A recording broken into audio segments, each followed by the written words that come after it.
Hey, WalkAway Campaign. My name's Vermont, and I am walking away. I actually did not care anything about politics. Nothing about politics appealed to me.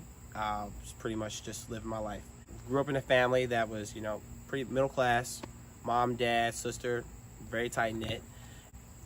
I'd say maybe 8, 9 years old, I noticed that a lot of my friends and my parents' friends and their kids were doing a bunch of parties and going out and doing all kinds of things that I definitely was never allowed to do. They would ask my parents, why are they so strict and this, and they should experience that. And it got uncomfortable for my parents, for sure. I just knew that my life was a lot different than theirs. And I grew a little bit of a seed of resentment.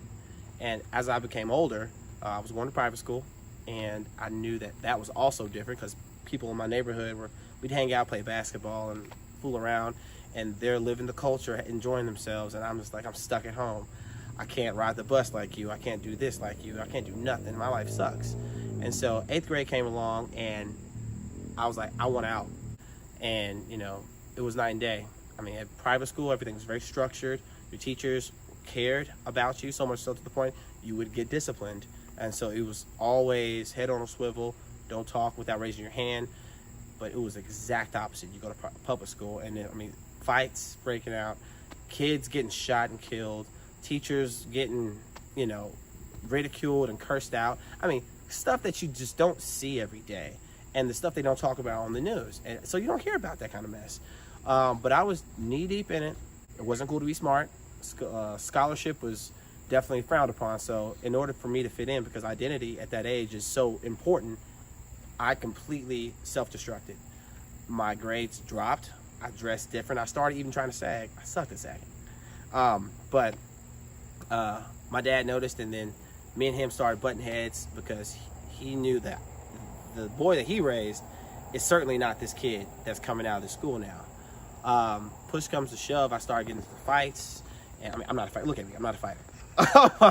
And so things just changed, and that was just the culture of it. And so I got out. My mom was like, you know what? This is too much. 11th grade and 12th grade, I finished back up in private school, but I had a chip on my shoulder at that point. I've experienced the real world. This world I was living in was not the real world. And to a degree, that's true. I get out, and thank the good Lord above, I was, part of me was excited to finally be on my own and create my own identity, because that was a big point in my life. Had a serious lack of confidence in myself and who I was. So anyway, I recreated myself, and right around that time I was seeing a young lady, and things took a turn, of course, and fell through. After it fell through, I got a phone call about 3 weeks later, and she said she was pregnant. And at that time, abortion was never even a thought in my mind. I didn't grow up in a household where we just delete the problems. Like, you actually have to follow through. My dad always said, son, take care of business. And I picked up something from the culture in that school that I didn't expect. And that was the first thought in my mind. I could not fix my lips to ask her if she was going to get one or if she could get one. But I was troubled because that was the first thought in my mind. I'm like, where did this come from? It snuck up on me. I did not grow up like this. So she went through with it, and 3 months down the line, she actually had a miscarriage. To this day, it's still one of the hardest things that I ever had to go through. And I don't see how anybody could voluntarily snuff out the life of a little child. So I moved on past that. I knew I had enough of my city. I had to leave because there was just too many memories there that I wanted to get away from. So I moved to Seattle, and working for a company there. And when I got there, it was worse. It was a whole lot worse, a hell of a lot worse. And what ended up happening was I noticed there was a lot of homeless people. And granted, it's a beautiful city. It's a beautiful scenery, and the water, the sound.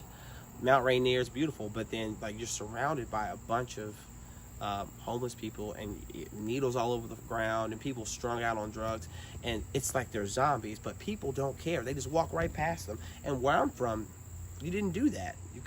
There was a place for them to get help, to get rehab. I asked my buddy who I was working with, why is things like this, because you could not walk barefoot in any plot of grass. If you did, you might get a needle in between your toes. And he said, well, they are helping them out. They're giving them clean needles. Clean needle. What? You're giving these people drugs and they're clearly out of their mind? No. I had people in my family that were addicted to alcohol. Uncle Bud, I will never forget, he sat down on the rocks in front of my grandma's house, and he was drunk at 7 o'clock in the morning time. No, he needed help. He needed help. I've seen it. So I knew I couldn't be in that city for too long. It was too damn expensive. So I left and I went down to Seattle. Unfortunately, I did tear my Achilles tendon doing some shenanigans at an office party. And when I did, I just figured I'd get a job in LA, get a doc, and go from there. Well, this is when I found out that the healthcare system in California and whatever they were doing sucked. It sucked terribly. And that was right around the time Obama was pushing Obamacare, and people were just praising him for being the first black president. But I never heard a word about the type of policies that he was pushing.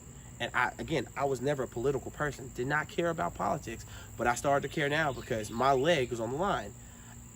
I went down to the office to go to the office where you get your benefits and all that, and the line was days long, literally days long. It wasn't until I got crutches and I crutched myself to the front of the line and I was able to get the little hand of, come on down, buddy, you're on crutches, poor guy. And I get in there and they give you this book. And they don't tell you this. They give you this thick book. It has all these doctors in it that supposedly take this exchange, and all you gotta do is find a doctor and you can get help. Well, let me tell you something. 75%, if not more, of those doctors did not accept the exchange. And the people that did accept the exchange, in California specifically, either didn't speak English halfway, or they had a line out the door for months long before you can see them. And we're talking about a general practitioner. We're not talking about what I needed as well. And in order to see a specialist, I needed to see a general practitioner first. So I was in a quinky dink. And so, I knew I had to wait. So I waited 3 months, saw a doctor. The first doctor I saw did not speak English. Actually, the doctor needed a translator to talk to me in America. And I'm sorry, at this point, I had my fill. I went to the emergency room I don't know how many times because I knew they spoke English and I could see them immediately, but all they did was wrap my leg up. By the time I got to a specialist from an English-speaking doctor, the muscle atrophy in my leg had gotten so bad, they said had I had it on, this good doctor said had I not had it on for maybe even another month or two, I could have had my leg amputated because of the way that it was turning out. Couldn't believe it. Broke down and cried. It was terrible. It was too expensive. You couldn't get a job. Every job I found was $7.25 an hour, but they expect you to pay $1,600 for a month for a little place this big. And I'm like, no, what's going on here? Man, the economy sucks and the doctors suck. The healthcare system sucks. What is the common denominator? And it was these liberals. It was these people that believed in this stuff and they thought it was virtuous. And so I grew up in Tennessee and I wondered why I never saw any of this. It's because it's conservative. I grew up conservative and I didn't even realize it. And so when I got back, I just knew I had to do something to make sure I got back on my feet. So what I did was I picked myself up by my bootstraps and I hopped down 2 miles every day to go to NTB to work, a job that paid me practically nothing. But I went there every day on crutches. And that was building my self-esteem. That was building my confidence in myself as a man, and it also built my confidence in myself as an independent individual.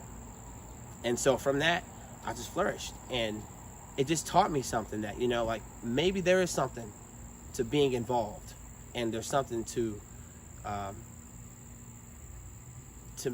raising your voice and speaking up about it, because if you don't want your city to turn out like LA or Seattle, if you don't want your home to be so expensive that you can't even afford to take a day off to get some rest, you gotta speak up. I got back to Tennessee, and that's 2016 actually, right before Trump was getting elected and about to get elected, and all these news stories going on. I'm pretty caught up in the hype like everybody else is, and not really having one dog in one fight, just listening. But there were a certain group of people, which were mostly young people, who were like, oh no, Trump is terrible, can't believe he said this, that, and the third.